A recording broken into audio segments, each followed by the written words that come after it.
What's up, you sluts? We're back with another SlutCast. And with my... Oh, wait. And I have a different guest today. It isn't Juanito this time. It's another person who starts with the letter J. Not Juanito, Gene, your Sagittarian brother. Yes, indeed.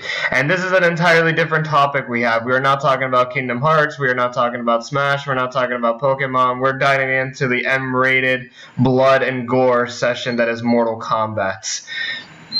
Of course, being the year 2019, the new Mortal Kombat game has been announced, Mortal Kombat 11. It is, if you can believe it, the 11th installment in the series.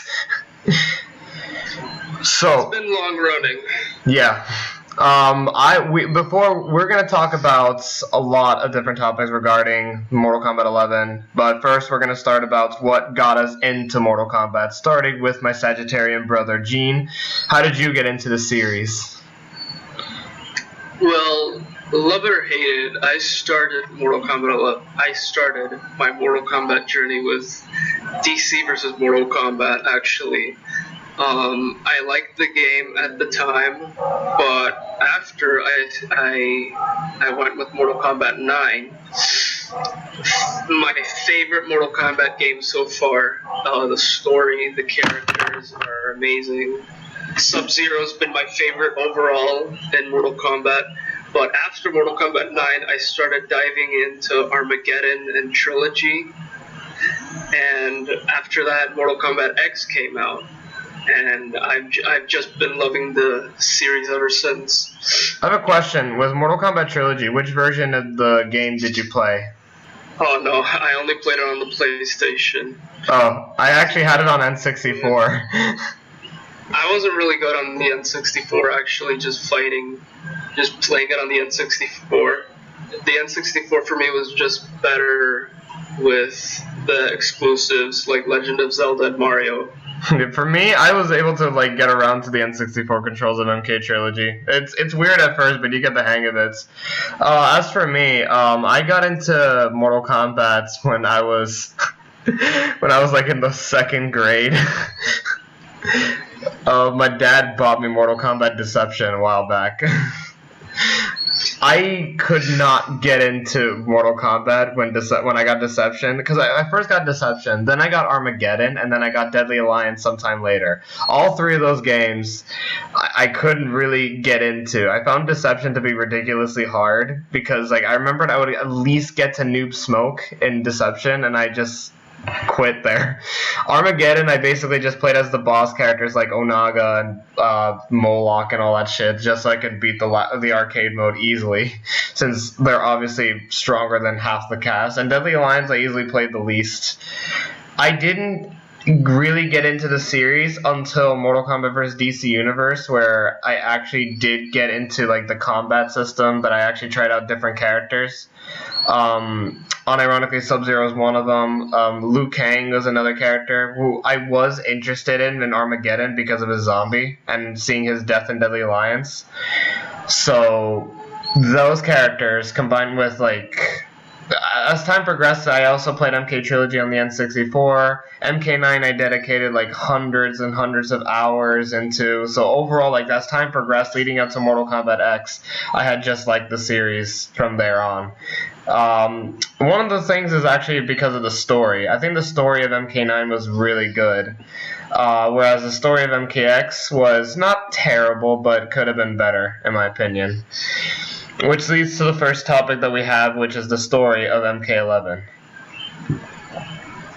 So, what are your thoughts on the story so far? We're clearly going to be seeing a crossover of the past and the current timeline. So, what do you think how the story will turn out? I think there's a lot of potential with the story, actually, because I've been thinking a lot of how MK9 started and how it started after the Battle of Armageddon and Shao Kahn basically killing Raiden, and how it leads up to a reboot. I think that they could revisit the past games, actually. What makes you say that? Well, as in how we've seen the the returning characters such as Kabal and how they are basically revenants through MK9, I don't think they'll like 20% chance that they'll revisit the past games, but I think that personally that this is going to be just new stuff, new story, new characters, but they'll actually revisit some ideas of Armageddon and Deadly Alliance and Deception.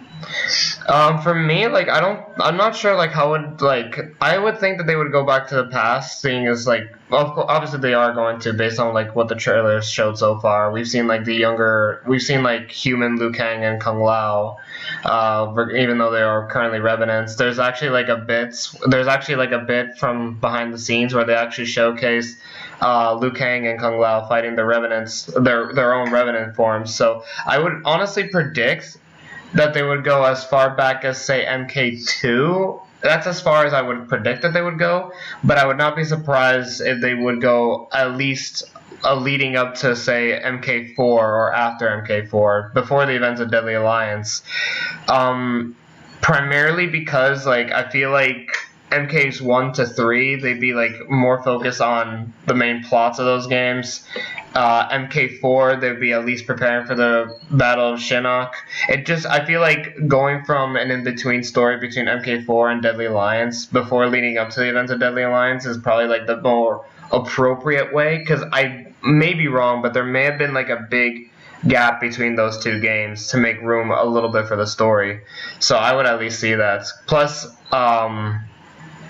it'll make sense if we see characters like Kabal, because Kabal, I don't really know much of his stat. We don't know how he's gonna turn out in the past. Like, for all we know, he could be remaining as the leader of the Black Dragon, or he's just, chilling like a villain.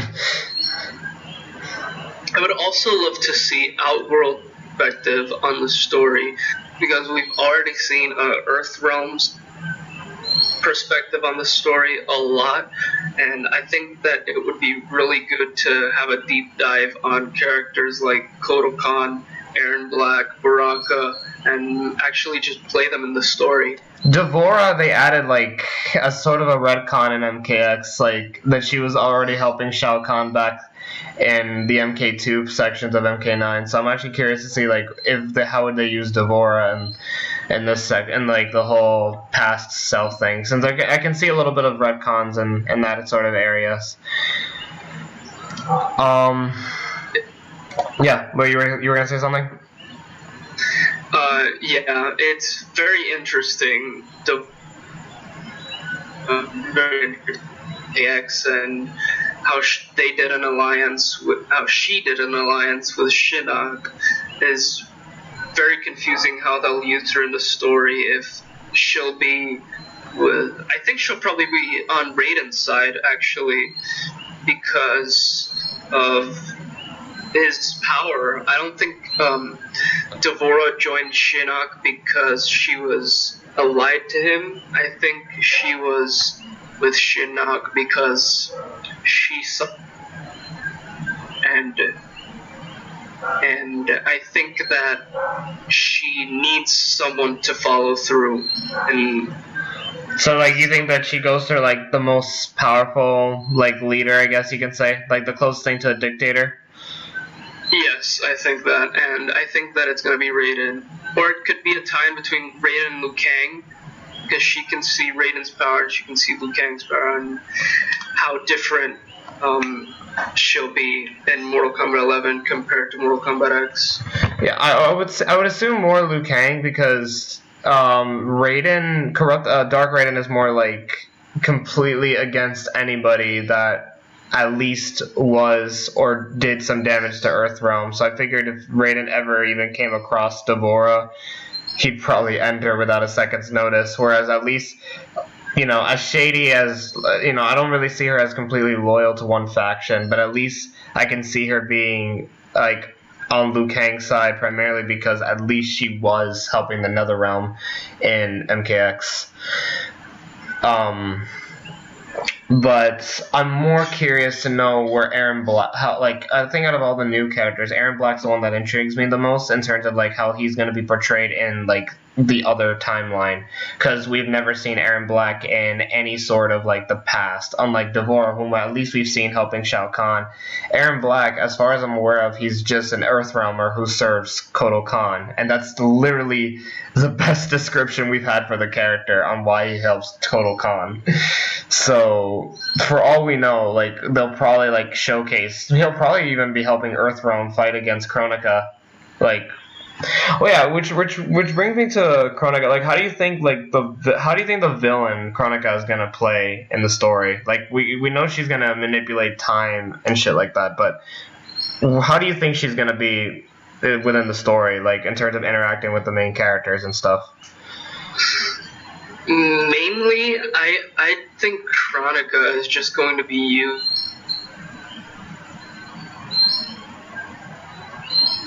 I only see the interactions that she'll have with Liu Kang and Kung Lao, like their journey through the past and everything.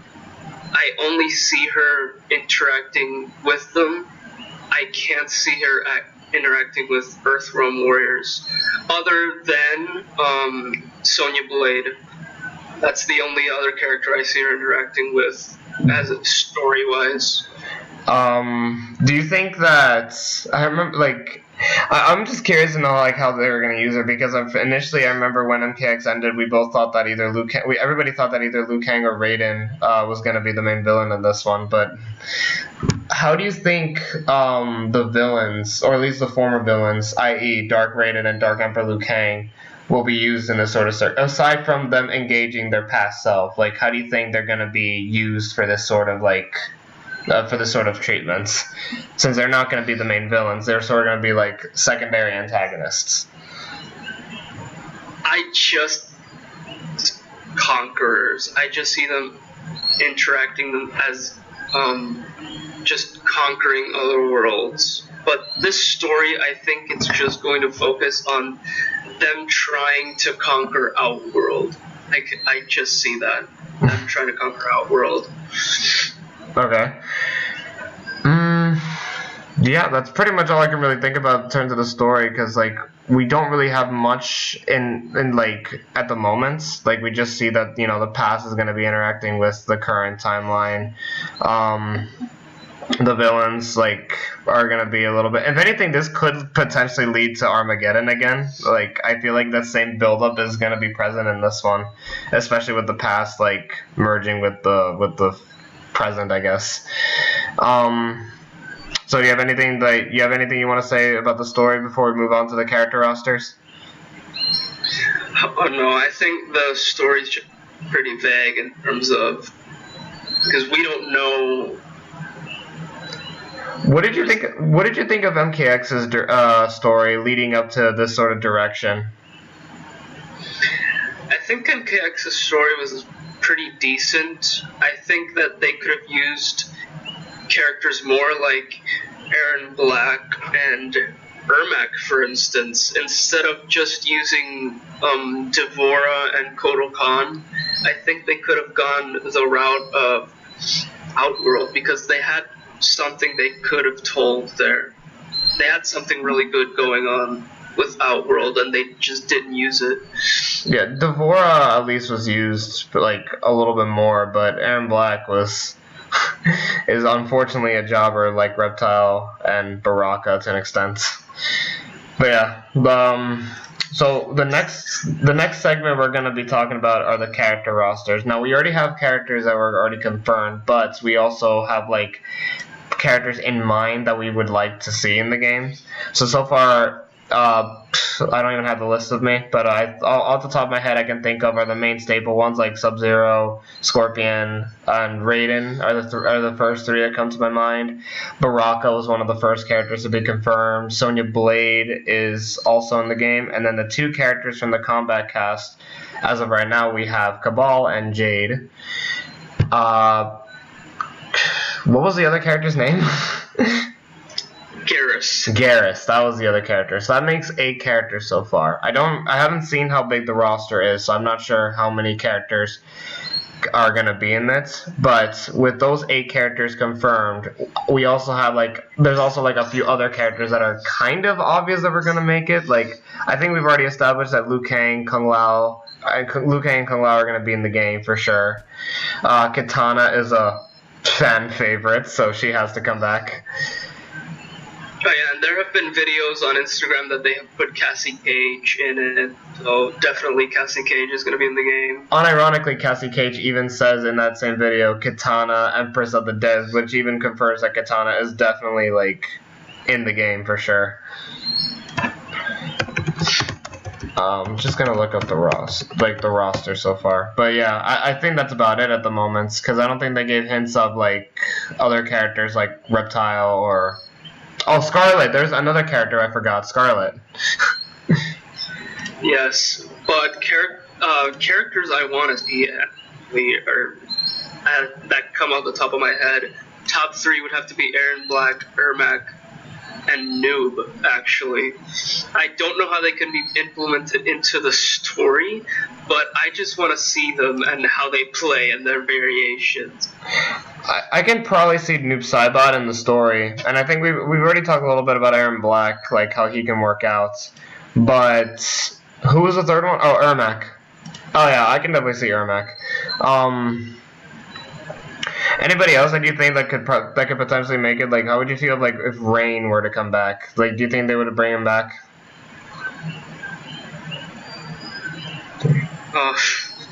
What? I don't know. Do you have any other characters in mind that could potentially be in the character roster that hasn't been confirmed or hinted? Oh, the only one other than those I can think of are probably Kano's son that they had in a tower ending. I can't remember which tower ending, but they had Kano's son. And I think it was Cassie Cage's tower ending or Sonya's tower ending. I can't remember. I think it was actually Kano's, because Cassie's was about Cassie's ending, she straight up killed Shujinko. Oh, okay. But I would love to see how they can use Kano's son. Okay. Oh wow, I actually found a roster that kind of has still images. Oh yeah, Devora. I almost forgot about her too. Do you have any ideas of any new characters that they could potentially, besides Kano's son? Do you think they could add other characters an Edenian? Would you like to see another Edenian or another character from Outworld join the fights? And if so, how would you how would you sort of see their movesets playing around? To be honest, I really don't think that Edenians are gonna make make a debut in this game. I think they could debut them in Mortal Kombat 12, but I just don't think that they can be put into Mortal Kombat 11 this late in development. Oh, okay.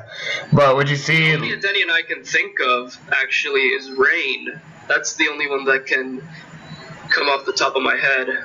Yeah. Well, they kind of dropped the ball with Rain in the last game, so...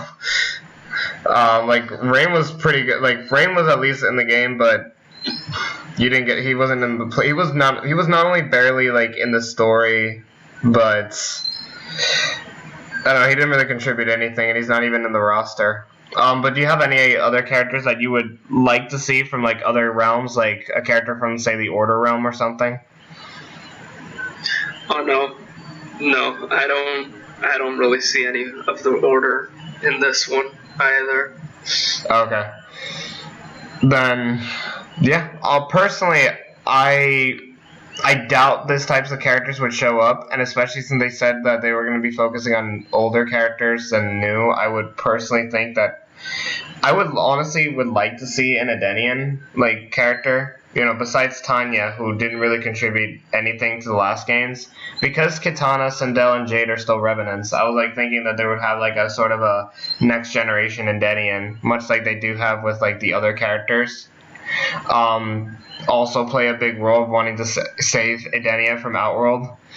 I would at least like to see something within that context because, you know, Denny has been kind of in the shitstorm since MK9. But that's about it. I doubt they are going to make another Edenian, but if I had to choose, I would have to go for one. Yeah, I guess that's all we got for the character rosters. It's probably going to be mostly veterans. Alright, so I think this is the one that you wanted to talk about the most, and that's the gear mechanics. Oh, yes. The gear has basically been implemented from Injustice 2 to Mortal Kombat 11. I actually think this will be more like an Injustice game than a Mortal Kombat game because we've seen how the Fatal Blow system is going to work. They took away the X-rays and they basically put in the Fatal Blows to make the Mortal Kombat 11 more technical, I guess you could say. But I see Mortal Kombat 11 more like an Injustice. Okay. But I have a speaking of like making it like Injustice. When you looked at the gameplay, did it kind of feel more like Injustice? It did a lot, and I don't really want to say that, but it did. Okay. Because like I see like I maybe have to look a little bit more because I haven't personally not seen much gameplay of MK11, but it looked like the blocking looked very Injustice-like. Oh yeah, the blocking in Injustice, because you have to actually use the blocking the D-pad instead of a button, because basically on console, it's on R2 and RT on Xbox One and PS4, but in Injustice you actually have to use the D-pad to block, and I find that as a problem. And if they use it here in Mortal Kombat 11, which I don't want the blocking that way, because I normally play Mortal Kombat defensively and offensively. It normally depends on which character I choose and the variations.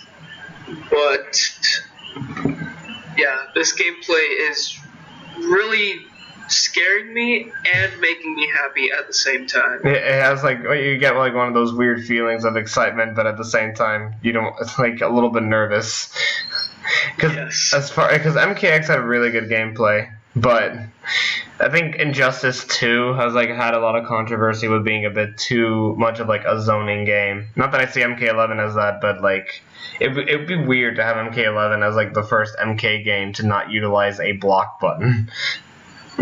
But this is definitely the very first Mortal Kombat game that has gear mechanics implemented into it.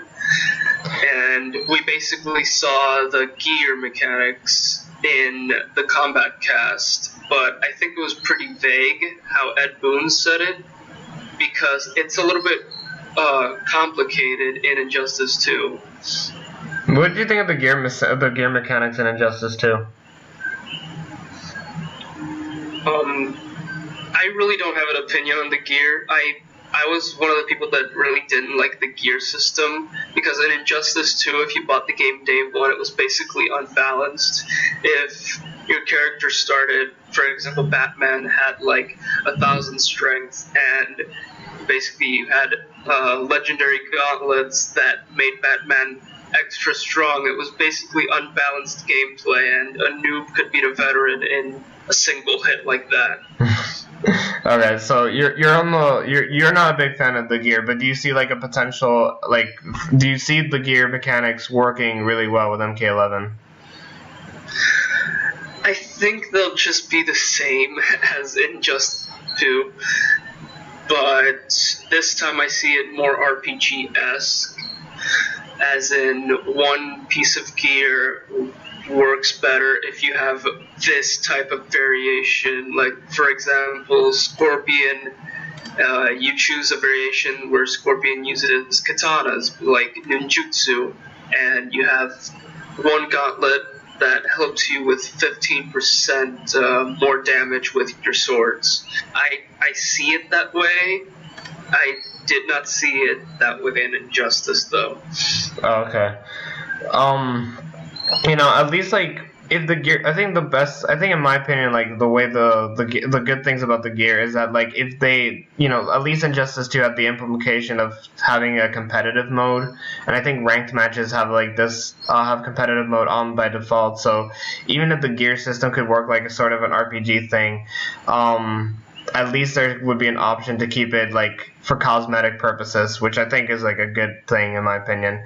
But you wanted to talk about like the cons of the gear mechanics, like, you know, the problems that they could potentially have, or do you want us first talk about the pros and then move on to the cons?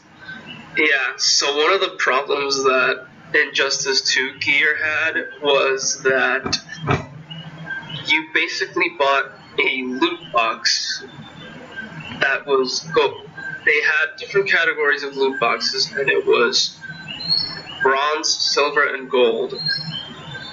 The gold mother box, or loot box, you could say, gave you rare drops and legendary drops.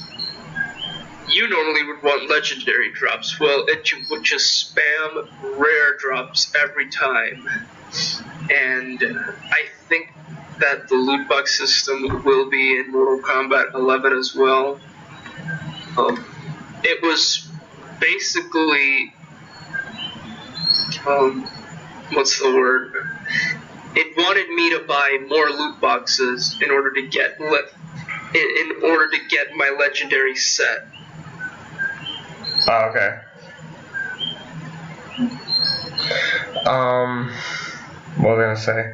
But yeah, but anything like anything good that you can put, like, is there anything like good about the gear mechanics actually? No, I really don't see any. The only thing good I can see of the gear mechanic system is just make your character look cool. That's it. Yeah, I think that they're saying basically day one is going to be very unbalanced, and they need to patch that in order for the game to actually just be good. To just actually be good. Yeah, I think they would establish that, you know, the use of the gear mechanics would just be for like casual play, but then like for seriousness they had to just lead the gears for cosmetic reasons. But yeah, I can't really say too much about the loot boxes. I personally don't own Injustice 2, so I didn't really get to experience too much of it. So I like, you know, how most people create their own characters with the gear, at least how they look in terms of their design.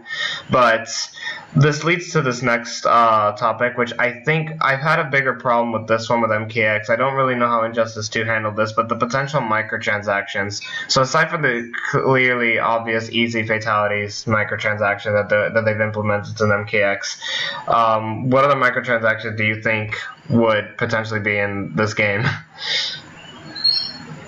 Besides, I can probably see the gear, actually.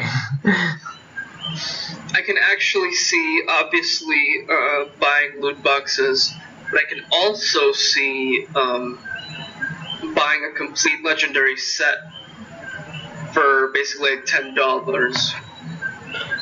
This is based on the gear? Like buying a legendary armor for Scorpion for like $10. That's how I see the microtransactions. And I also see the easy fatalities as microtransactions. Oh, okay. Yeah. Like, I hope they don't do the one with the crypt where you can just easily unlock everything from the crypt, because I personally think that the best things about MK is just the amount of coins you get. Like when you do a fatality, when you beat a match on the hardest difficulty, when you beat a challenge tower and stuff, they reward you with combat coins.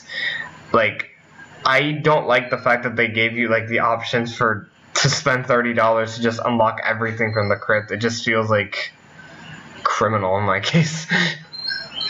Oh, definitely. I think that the crypt in Combat 9 was really good because it wasn't a huge map where you had to explore. It was just open this, open that, and you get this, and you get that, and it was really good. Whereas in MKX, you'd have to go through a grave, and from that grave, you need a weapon to open this area, and this weapon opens this area. You can explore that area, but at the same time, there will be jump scares. Like, I'm playing a Mortal Kombat game, not a horror game. Jesus, I hated the jump scares in MK9. Like when I was younger, like I was just like minding my own business, and this thing just decides to pop up, and I'm like, at first it would scare the shit out of me when I was younger, but then I was like, okay, hi, can you please kindly fuck off? Yes. MKX, like. I actually like the crypt in MKX personally. Like, I like this whole exploration thing. I'd like to see something similar to it, but the thing is, for some reason, and maybe this is just because I didn't grind as much hours as I did in MKX as I did with MK9, for instance, where I poured in, like, an unhealthy, like, 300 hours into MK9. I never had enough to complete the crypt in MKX. Like, I was able to get all the weapons, and I was able to unlock, like, all the different maps, but I could never, like, unlock everything. I feel like you get money slower in MKX, which, to me, seems like an issue that I hope that we can at least see, like, improved in MK11, but that's probably going to be, like, if I dedicate more time into MK11. I just don't want the whole $30 to unlock everything on the crypt. It's just fucking dumb. I also see microtransactions as unlock 750 coins for $5, unlock 10,000 coins for, let's say, $10. I can also see that. I think MKX also did that too. I don't remember, but I'm pretty sure that's something that I would not be surprised if MKX has already done that. It's like, because it's something tells me that does sound like that actually makes so much sense. I would be surprised if MKX hasn't touched upon that, but that seems like kind of a clever thing for one to do. Because, to my knowledge, in Injustice 2, there were also these, let's say, coins, because I forgot the in-game currency name in Injustice 2, but you had to use those coins, and you could also use the coins to buy mother boxes, which were the loot boxes. And it basically they gave you an incentive to buy coins to unlock loot boxes in order to get more gear and more gear to fight other characters, and it was just very grindy in my opinion. I really don't want that in a fighting game, especially Mortal Kombat. Yeah, like it just comes down to, like, please do not make the same mistakes that MKX did, because MK9 was, it's easily considered to be the best Mortal Kombat game to date, and you know, it kind of shows that you don't really need these types of microtransactions to at least still make a good game. Like MK11 could just make the whole gear system for cosmetic purposes without implementing any sort of, like, microtransactions. As long as they make the game, like, really good, like, you know, that's pretty much what we want in a game, but we don't want this whole cheap microtransactions bullcrap, like, shoved into our throats. Makes it seem like it's pretty obligated. Definitely. Yeah. Well, I can't really think of much else to say about the microtransactions, like, other than the ones we've already listed. Like, it really comes down to, please don't make the same mistakes that MKX has done. Be better than Definitely. This. And nobody in other games, just please stop. Yeah, so now we're on to the variations. I'm happy that the variations came back. In some cases, I'm a little bit worried because I feel like my problems with the variations in MKX were not that major. But the thing is, like, my minor gripes with MKX is that some variations were clearly more creative than others. Like, for instance, like Sub-Zero's, like, you know, you got, like, your traditional Cryomancer, then you have Grandmaster, which, you know, is more like a defensive variation. But then Unbreakable just kind of looks and plays retarded. Oh, definitely. I love the variations. It actually gives you time to experiment with a character, where let's just say that in like Mortal Kombat 9 you just grab Sub-Zero and you just learn his combos, but in this one it gave you incentive to actually try to experiment with one class, and if you don't like this class, you try the next one. Yeah, I think my personal favorite one, even though it sacrificed the character, but I actually liked when Kitana was able to use Jade's movesets. Like, even though I think I would have been happy if Jade was in the game, or at least was in the story, I feel like they did make the opportunity to make more characters by at least taking Jade out, but giving her movesets to Kitana. It at least considers the fact that, you know, they acknowledge Jade's existence, at least in the gameplay, as opposed to the story, which they completely ignore. And of course, Triborg is easily the character that... Triborg and Tremor are, in my opinion, the two characters that utilize the variations in the most creative way possible. There are some characters that I feel like they could have done a hell of a lot better, but I feel like the effort put into them are really good. How do you think the variations... Well, obviously, the variations are going to be, like, the same, but, like... How do you think they will differ? Like, in terms of the veteran characters, how different do you think they will be? Like, how would you see like Sub-Zeros or Scorpions or Liu Kangs or Raidens differing from the ones in MKX? If you were to like talk about them, for the sake of argument, you can probably just mention Sub-Zero as an example. Definitely, I'm just gonna use Sub-Zero. Basically, just use the same variations in Mortal Kombat X, and we wouldn't be able to tell the difference, because basically movesets that have been in previous games, they just keep pouring on into these ones, because like, let's be honest, Scorpion has had the same moveset basically since like Mortal Kombat Armageddon. Yeah. But as a variation standpoint, I've seen gameplay, and I've seen actually Scarlet's gameplay is the one that intrigued me the most. I think I'm gonna use her. I'm gonna be experimenting with her variations, and just because she is a returning character from Mortal Kombat 9 and we didn't see anything of her in Mortal Kombat X, I'm going to be experimenting with her more. She was in the comics, but she wasn't in the story. I haven't fully read the comics, but at least I know that Scarlet does show up in the comics, in the MKX comics. Alright, so you got to see the combat casts. I haven't, so I can't really say too, other than the character reveals, which are Kabal and Jade, who are easily like fan favorites, and unironically they're both Revenants in their current timeline. So I guess you can see like they're really focusing on the Revenants in this case, unlike in the last game. What were your thoughts on the combat cast as a whole?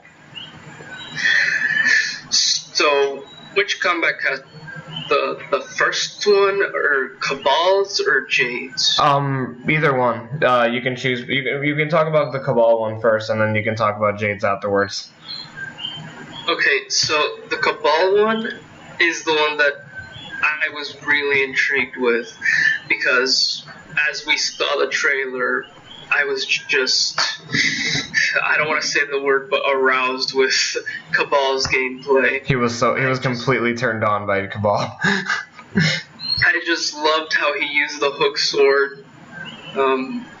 Just his fighting style is just basically, I think Kabal is gonna be broken in Mortal Kombat 11. That's nothing new. Kabal's been broken in MK3 and in MK9, so that would not be surprising to anybody. Kabal's been really good in like every MK game he's been in. Well, he'll be broken again. And again, he'll be broken forever.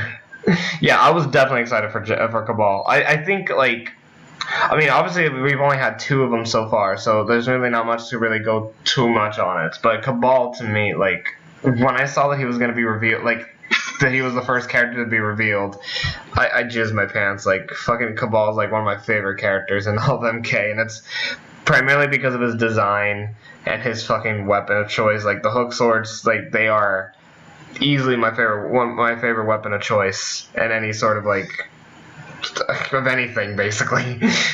So I was excited to see Kabal. As for Jade, I was really happy to see her, but I think you and I both felt that we wanted to see Katana over her. Yes, I saw Jade's gameplay after trailer of Jade gameplay, and it's not for me because I'm more of an offensive type. I'm more of a Sub-Zero, Kabal, Scorpion, and Katana, but just Jade doesn't really appeal to me because her staff attacks, I saw them a little bit slow. There were some staff attacks that were really fast and they could connect with a lot of combos, but there were a lot of times where you could just exploit her into using a move and you could just basically just spam a combo just to just fuck her up. Just fuck her up. I guess I did want Katana in this, but seeing Jade again, after seeing nothing from her in MKX aside from Katana using her weapons, I was happy to see it. I don't think they're gonna explain her absence in MKX in this one. Like, I just feel like they're just gonna put her in there and be like, hey, she was just chilling in another realm. And I actually really enjoyed the fact that she actually debuts in the Combat Cast as a Revenant. Like, do you remember when Kung Lao and Katana got announced in MKX, how they showed up as their normal state as opposed to being Revenants? And basically in the story, they were just Revenant. Yeah, well, for quite some time, I remember back then when those two characters were confirmed, they're just in their normal state. So I was like thinking that, oh shit, like, because there is like this 20-year gap between MK9 and MKX, it's like, oh, so they already saved Kung Lao and Katana off screen. But it wasn't until Liu Kang's trailer rolled in and it's like, oh, nope, Liu Kang and Kung Lao are still Revenants. And then I think the story trailer revealed that Sindel and Katana were still Revenants. So it's like they were just revealing themselves. But at least with Jade, I see them as completely consistent, considering the fact that she is still a Revenant. They didn't do this with Kabal, considering that he is still like a Revenant. But I also took into consideration of the fact that time traveling is going to be a thing that is going to play a major role. But I didn't see the Combat Cast, but I need to ask, did they showcase Jade's normal design, or did they show her Revenant skin throughout the entire thing? Not that I know of. They just show different armor sets, like gear basically, but they didn't show like a different skin of hers. I think it's just gonna be her as a Revenant form, which basically I'm loving. This design for Jade, I'm a fan. Yeah, I still think that her design and her alternate skin in Deception is so far is still my favorite. Was it alternate or was it her normal? I can't remember. But one of her costumes in Deception is still my favorite costume of Jade, followed by her MK9 one. However, this one is still like a really good one. I was just curious to see like if the gear system like showcased her normal form, because I'm getting this feeling that the Revenant skin will actually be her primary costume, which is going to be pretty consistent because in MKX, like a lot of the characters that were Revenants, they just had their normal form. Like old, like don't get me wrong, they were a lot older, so there was a lot of character into them. Like despite being dead, this is how they would look like if Liu Kang and Kung Lao were old and stuff. But it's not canon really, so it's like a sort of a what if scenario with Jade as a Revenant. Like it's her at her current state, if you get what I mean. Because also, if you notice, Kabal doesn't actually have his face burnt because they actually showed one skin, one gear set that Kabal can have, and it's basically just his face, and his face is not burnt actually. It didn't suffer Kintaro's flames. It's intact. Yeah, I was gonna not really ask, but I'm trying to remember. I think the MK9's reason for having Kabal with the mask, I think that was a retcon. I believe literally his design in the other games were just him, like his choice of design, his his choice of clothing or his choice of design for as the leader of the Black Dragon, really. Like, I didn't think there was actual reason, to my knowledge. I might be completely wrong. There might have been a reason of why he was wearing the gas mask. But my two theories is that, like, he never needed it to actually stay alive back then in the other timeline, or he basically or this is like at a time where he left the Black Dragon and basically gave up on his equipment, but he still maintains his hook swords. Like, they did that storyline in leading up to Deadly Alliance before he was killed by Movado. Oh yeah. Yeah, you remember Movado, the man who took his hook swords? Don't remind me of him. I find funny that in Armageddon they both use the hook swords as if like like if Movado had his own hook swords to begin with. But I really wasn't a fan of Movado or Onaga, as you remember. I personally love Onaga. I'm curious to see if there is something I want to say though. Like, I remember I never brought this up, but I didn't know this in the comics. But basically, you knew in Deception that Onaga basically used Reptile as a host to come back as the figure he is? In MKX, Goro might be the host. No, I've actually never read that comics. Me neither, but I was watching a video where they kind of like explained the fact that Goro is supposed to be the new host of Onaga in the near future, and I was like, it's like, does that mean he's not going to be looking like the same dragon figure we saw in Deception, or is this just going to be like, yeah, whatever, it's Goro that's going to be the new host? It makes, I guess by that logic, it makes sense why they brought him back. Alright. Well, you were saying? It's pretty confusing. It is, but, you know, what can you do? Now, with the characters that we have, we haven't really talked about, like, our predictions of the DLCs or the guest characters, but as of the characters that we have, like, regarding the new characters and the old characters, what did you think about them, like, from, you know, design standpoint or from a gameplay standpoint? The design that I am in... Well, like, we're just talking about the new characters and returning characters as of right now. Okay, just, new characters? We can start with the new characters, like Kronika and Geras, what's his name? Yeah, I don't really like Geras. I think there's more potential with Kronika, but I'm not a big fan of Geras or his style of fighting. I don't have an opinion towards Geras. I think like one of the complaints you did brought up to me was that he basically has a style pretty similar to Tremor. I just see him as this weird bald black guy that controls sand and time, and that's about it. But I think there's more potential with Kronika and her game, because how she can control time and everything. I think Geras can also control time, but I think he's more levitating towards sand other than Kronika, which is more oriented to time. Yeah, I think he does control time, because there was a point in the story trailer where he freezes Liu Kang and Kung Lao in place. Oh, before I give my opinion on the new characters, who do you think is going to be the main focus on the story, like in terms of like the main characters? Because last game it was based on the whole new generation characters like Cassie Cage and stuff like that. But now that we're bringing the older characters and giving them a little bit of focus, who do you think will be the main focus in this one?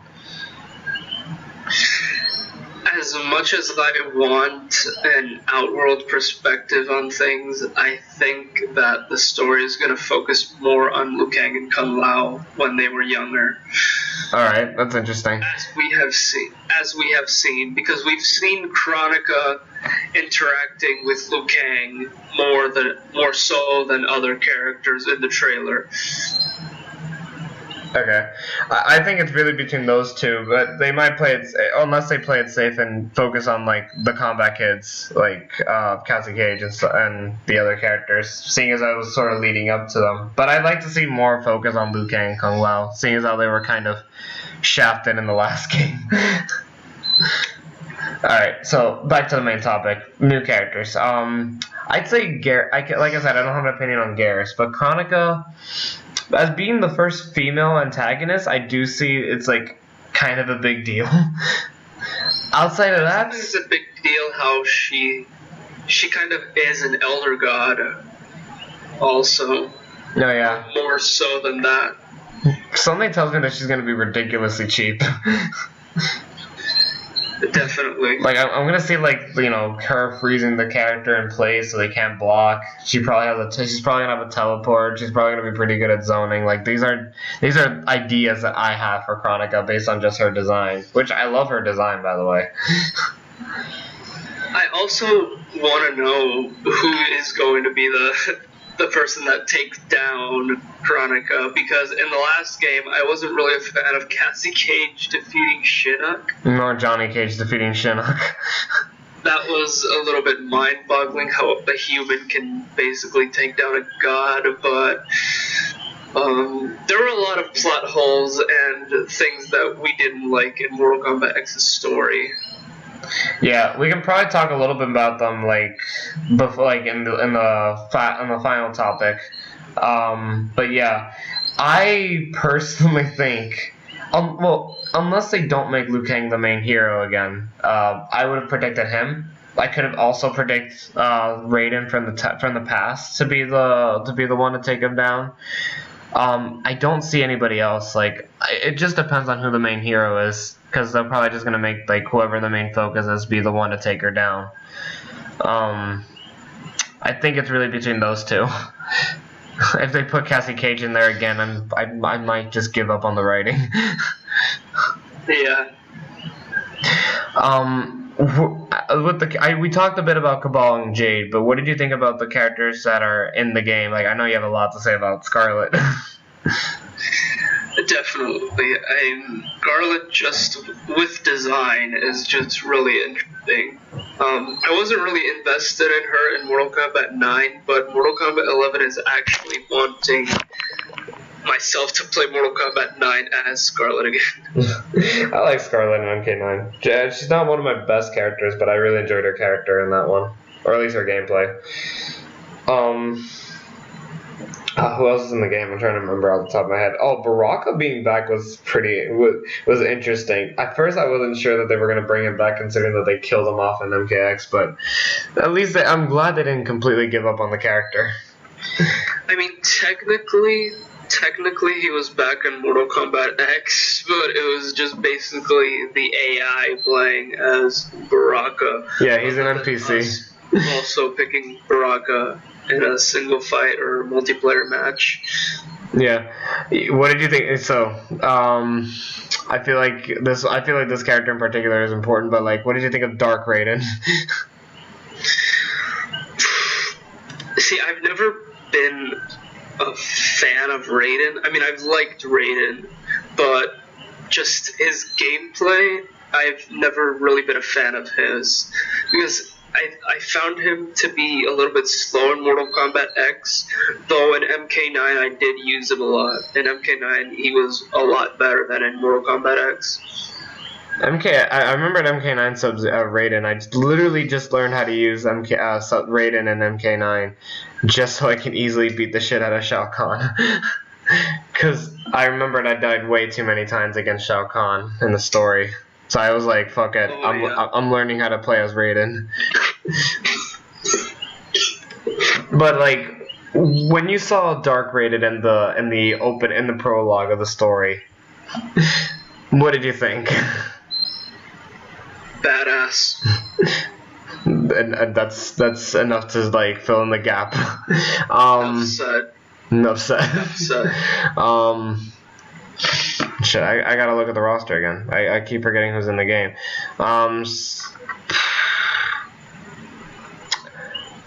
Sonya Blade. You also forgot about Kano. They did announce Kano. Oh yeah, I haven't seen gameplay of Kano. I saw how Devora's gonna look. Do you think KOTH? I actually think they put gameplay of Kano. I only think they put just a photo of him on basically social media sites. I think it was just that. Oh, okay.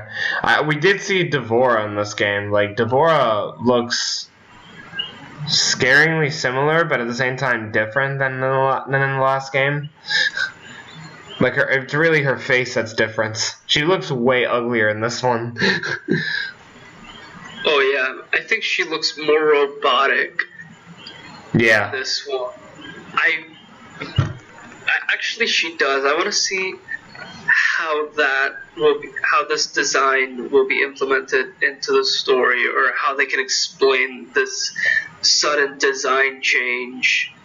I don't think they're gonna. We saw her in Mortal Kombat X. I'm not sure they're gonna ever like explain her design change, but I want to see like I'm curious to know what she's gonna do, considering the fact that Devora was one of the characters I didn't think was gonna make a return, seeing as how, you know, she was working with Shinnok, and then after they both got defeated, you know, they both were imprisoned, and if Raiden took Shinnok's head, you would think that he would have just killed Devora on the spot. So I'm actually curious to know, like, how is she even alive at this point? Yeah. Yeah. I think the rest of the characters that we have, so at least so far, like, I'm pretty sure these are already characters that we both know and love since day one. Like Sonya Blade, like we both love Sonya Blade. Scorpion, like we know he's overrated as hell, but we still love the guy. Sonya to me still looks the same from MKX. Oh yeah, compared to how her voice is now roused, they made that a really big deal in the combat cast. I was like, okay, I really didn't have an opinion on Ronda Rousey. I really didn't care her voicing Sonya Blade. I like that she showed a lot of passion and love towards the character. That's always entertaining for me. Yeah, but I'm saying just as in like how they made it a big deal that, oh look, Ronda Rousey's voicing Sonya Blade. Yeah, I can see that. It's funny because Sonya Blade. This is like the third time they had to replace Sonya Blade's voice actress. Definitely. Because I felt bad for the first one because like MK versus DC Sonya and is the person who voiced Sonya Blade in MK versus DC is the same person who voiced her in MK9. So not only did they change her in MKX, they just changed her again to I guess a well-known person in MK11. Yeah, but yeah, we don't have much. There's not much to the characters. Who did you think? We skipped this part completely because I think that we were supposed to talk about this in our character roster predictions. But who would you like to see as DLC? And as for the guest characters too, like name like at least like 2 characters that you would like to see as DLC that would not play like a single role in the story. So far we have Shao Kahn, but who else would like to see as DLC? I don't know anybody else's opinion on this, but I would love to see. I hope you're not. I don't say meat. In Mortal Kombat 11. Did you say meat? No, Batman. Oh my god. Because I can explain this. Okay, so Mortal Kombat 11 Scorpion voice actor is Kevin Conroy, and Batman's voice actor is Kevin Conroy. I would love to see Batman in this game, but I just don't know how they'll use him in fatalities, brutalities, or if he'll have any. He'll probably do a heroic brutality like an MK vs DC. Yeah, I don't know how if he is in this game. I don't know how he'll be used. I don't know if he'll ever do a fatality or if he'll do a brutality. If he'll have a fatal blow, because they're really deadly, and I don't see Batman just massacring people with his batarangs. Oh man, they can probably make it work. At least. But the only thing I can see of Batman being in Mortal Kombat is just the voice actor. Just Kevin Conroy voices Scorpion. He also voices Batman. It just like it was meant to be. A little bit there. It was meant to be. Anybody from the Mortal Kombat side you like to see as DLC?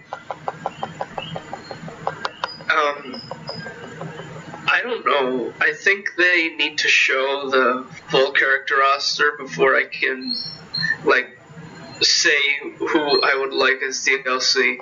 Okay. If he's not in the game, I think I would love to see Rain as DLC, actually.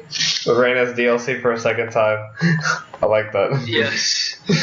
If he's not in the story. But I would love to see him in the story. Or in Mortal Kombat 11 full game.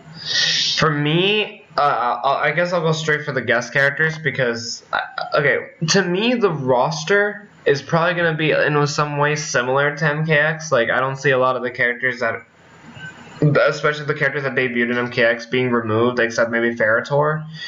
Because I see Koto Khan in this one, I see Aaron Black in this one, Devore has been confirmed, etc., etc. So, judging by the roster is pretty similar to that. I would like to see... Well, obviously in terms of the guest characters, Michael Myers is a pretty big request. And Pennywise is another horror character that they've all been going crazy over, especially with It Chapter 2 coming out this year. In terms of the Mortal Kombat cast, Triborg I would like to see in the main roster as opposed to DLC, so I guess Lee May would probably be a cool option. Or Fujin and Serena, which are characters that were supposed to be, that people wanted as DLCs in the last game. Me personally, I don't really see how Pennywise will work in Mortal Kombat. I don't know how he would work. What about Michael Myers?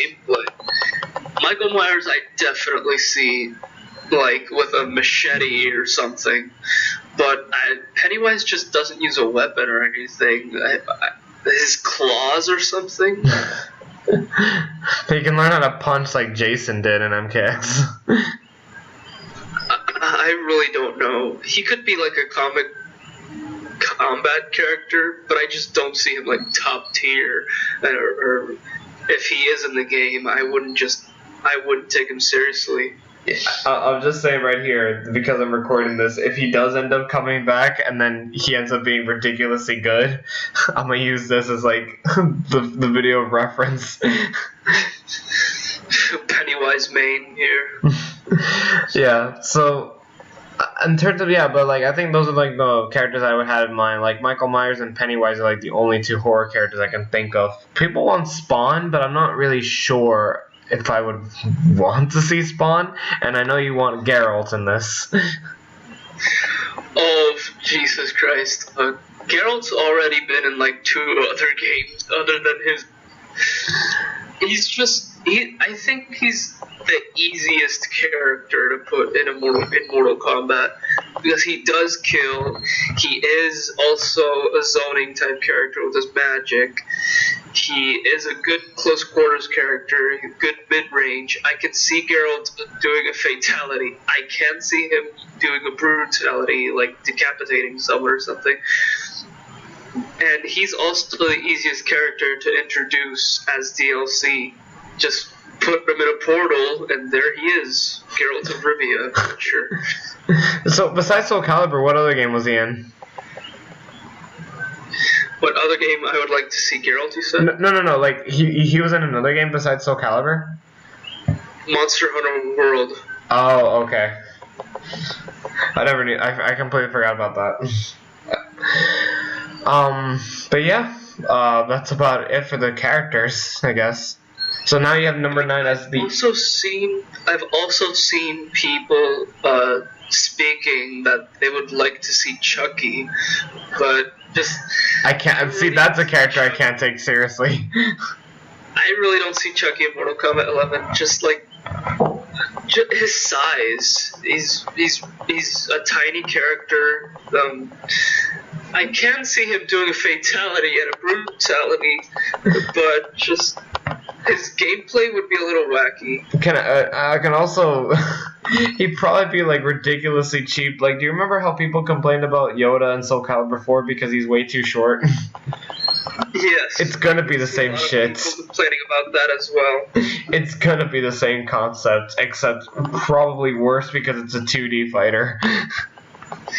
Like, I don't even see him getting hit by Sub-Zero's ice ball. But Mortal Kombat X was basically a horror it was basically more horror-esque fighting game because you had Leatherface and Jason, and I think it was other horror characters. You had Predator and Alien too, or the Xenomorph, really. Yeah, you also had Predator and Alien. It's appropriate. It was just basically spamming horror characters now. Yeah, I at least want 2. I don't want 4. I think that was a bit. I think MKX handled the DLCs pretty badly, in my opinion. Like, you know, like half the DLCs is full of MK characters and the other half is horror characters. Like, I was not excited for them. Like, I was like, I didn't mind Tanya personally. Tremor is probably the best design characters out of the DLCs. Predator was acceptable, so I was okay with Predator. Jason, I feel like the only reason why they added Jason was because, you know, Freddy was in the last game.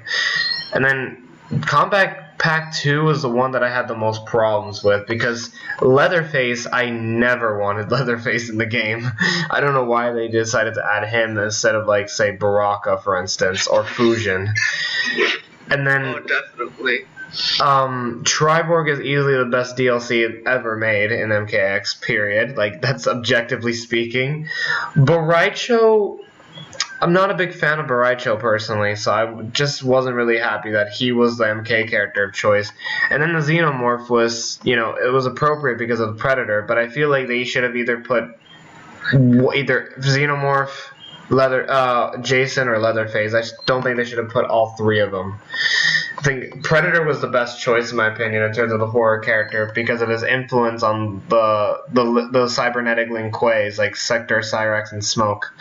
Like, I feel like Predator, at least being the heavily inspiration, was like at least appropriate to it, and Alien should have been the only other character because, you know, Alien versus Predator.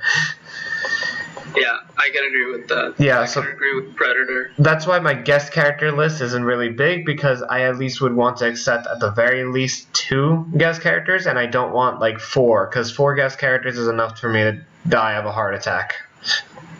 I think mostly for DLC, I would just want Mortal Kombat characters that they didn't add into the story. Yeah. For example, if we don't see Rain, Aaron Black, or Ermac, or so and so, I think that they should just put them as DLC. I think just leave the guest characters behind. I think Quan Chi could actually be a pretty a DLC, seeing as how he's probably not going to be in the story. At least to not, you know, leave Quan Chi out completely. I would at least prefer to see him as DLC in this one. Oh yeah. Yeah, he's quickly become a fan favorite since MK4, so I figured why not. Who has been, like, and there's probably some other characters that were killed off in the comic that didn't make the cut, but I feel like the reason why they didn't even show up is because not a lot of the fans cared about them. But, so I can't really think of too much of characters to be in the DLCs, other than the more obvious ones, like Fusion and shit like that. Oh, no. Fujin is good in the story, but like I'm not a big fan of Fujin.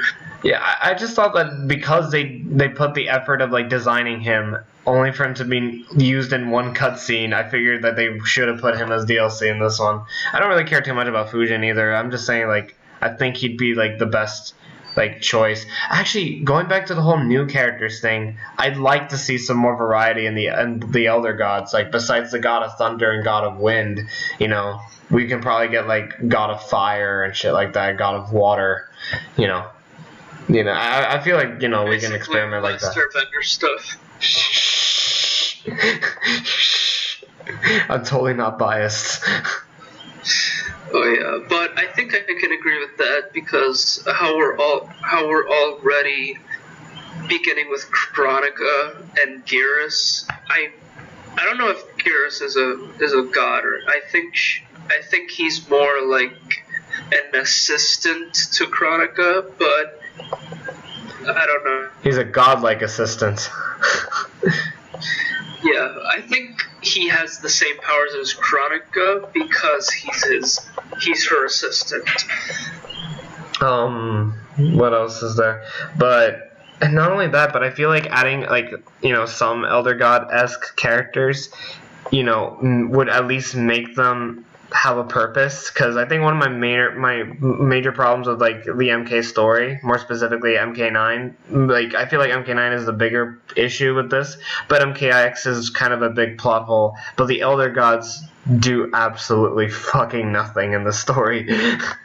Like they're just there to say we could help you, but we won't. Yeah,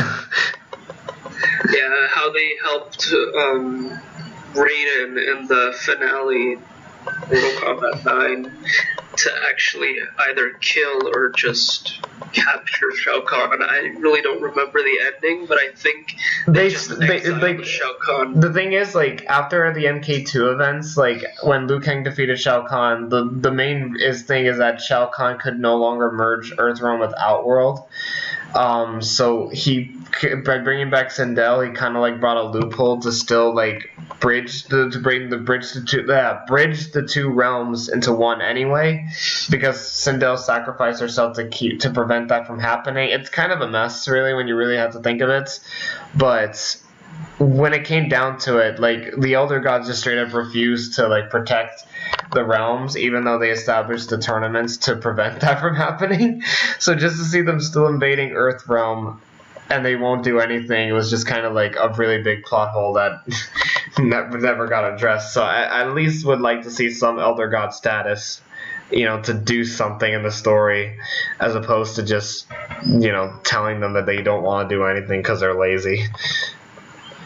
Yeah, I think they could also be really good DLCs. Yeah, and also some character variety too. Like, if we don't get into Denian, we can at least get like maybe one extra Elder God character besides Raiden and Fujin. And especially with Dark Raiden too, where they're gonna need like more help to at least tame a dictator. Yeah. So now the last topic we got is the ending. Is this, like, I was gonna ask, was this referring to like the ending of this game leading up to MK12, or like what is this about? This is for leading up to Mortal Kombat. Okay. So how do you think the game will end? I think it's just going to be basic fighting game ending. It's just going to be defeat Kronika. We get like a post-credit scene, and that's it. Who do you see as in the post-credit scene? Like, since in MKX, like, it led to Dark Raiden being like, quote unquote, the main threats. But who would you see as like the main villain leading up to the next game? I would personally love to, if they're going to use Kronika as villain, I would personally love to see Liu Kang as the villain and how he becomes the ruler of Netherrealm and just basically wants to conquer all the other realms. Okay. Honestly, I thought I hope we get some bits of that like in this game too, because if I had to wait 4 years for that, I'm gonna be annoyed. Yeah, you were saying? Because that is also the story arc with Liu Kang, how a hero becomes basically the villain. Yeah. Yeah, that's been his thing recently, since Deception, unironically. As for me, like, I'm not sure. Like, I would like to see it. Yeah, I think I'm gonna have to agree with the Liu Kang thing, because, I think them staying as Revenants, or at least him staying as a Revenant, has a lot of potential, because even though he's gonna be confronted like his past self, at least we get to see like what he is capable of doing in the next game. But a part of me was gonna say, like, I hope Onaga comes back, or at least Shang Tsung is shown to be alive to bring forth the Deadly Alliance again. But those are like things that I feel like I'll be like taking the safer approach. So I think the Liu Kang being the main villain of the next game will probably be a good idea, and I'd probably like be looking forward to that. Yeah, at least keep him as a Revenant and don't make him a zombie this time. Yeah, please don't. I think the Revenant Liu Kang is actually pretty cool. Revenant Liu Kang, in my opinion, was actually like the best thing about the story, in my opinion. Like, there's just a lot of potential that you can use with this character. Hence why Liu Kang is actually my favorite character in the series. And you can tell that I was prepared for this podcast because my Discord profile picture is the Dark Emperor Liu Kang. Yes, I can see Combat 12 leading Liu Kang being the villain, because if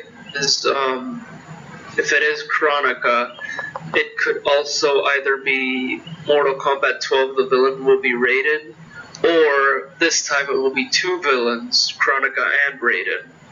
Or it could just be leading up to Liu Kang villain in Mortal Kombat 12, if they do a Mortal Kombat 12. Yeah, we definitely have to like think about, we definitely have to like take that with a grain of salt, because I think a lot of people, including us, thought that Raiden was going to be the main villain in this game based on the post-credit scene. Yeah, but I think Chronica has a lot of potential. They just need to use her well, and we won't hate her. Yeah, I feel like she might be used in the same way Brainiac was used in Injustice 2, where he like, you know, obviously posed a bigger threats, but he only engaged like the main heroes like every so often. I can see Chronica as like that. I thought Brainiac was a very good villain in Injustice 2. I agree. I actually loved the Injustice 2 story, and it just came to mind how you could, I think they'll go the Injustice 2 route and have like multiple endings. Yeah, I can probably see that. It's almost like Injustice actually have a twist. This time it'll actually have a twist, and they could also use the Raiden as a villain point. Yeah, they can probably make you pick like between Raiden and Liu Kang in terms of like the ending, kind of like how they made you pick between Batman and Superman. I would assume if the Injustice 3 would become a thing, I would assume they'd probably go with the more popular endings like between Batman or Superman. So I figure that might be the case in this one. Only time will tell. I actually think that instead of picking a side, which was either you pick Superman's side or Batman's side, I think this time you'll have to pick who you'll want to take down first. I think that's going to be more the ending. It's either you choose to put down one threat or the other. Like, you can pick one of the lesser evils. It's either you pick to take down Raiden, or you can pick to take down Chronica. I think that could be really good if they do it well. Okay. Yeah, I want to see it. Like, I'm definitely curious to see Raiden and Chronica like sort of like interact with each other, seeing what they both like contribute. Well, mostly Raiden. Like, I'm mostly curious to see how he was going to contribute to the story. I do like the idea of having to choose between taking down the lesser evil. Yeah, and maybe like it can lead to a certain ending if like you take down one but you couldn't take down the other. So I think that has like a lot of potential. But at one point they're gonna have to pick a canon ending for Mortal Kombat 12. But I do think that could have a lot of potential if they do it right. Oh yeah, definitely.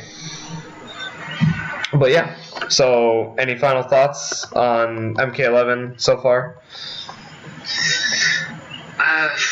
Not really. I just think that this is going to be a fun game like every combat. A lot of thoughts on the gear system. The microtransactions could be or could not be a problem. Like, God forbid, other easy fatalities, but just it's been good things so far.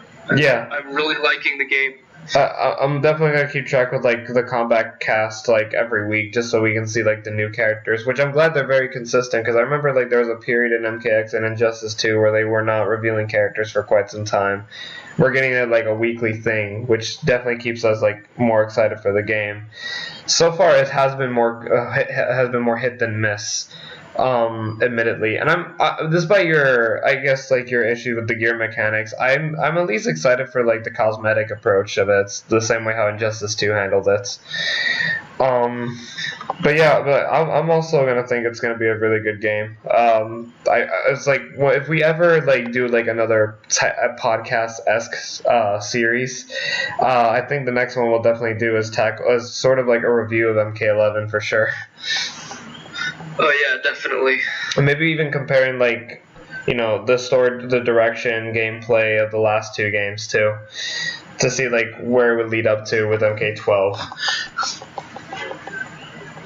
But yeah, but that's our fixing the story. our version of the story too. Yeah, but yeah, that's about it. So I hope everybody enjoyed, and expect more from the future. I do have another SlutCast planned about Kingdom Hearts 3 coming up in the long run, so get ready for that. So I'll see you guys next time.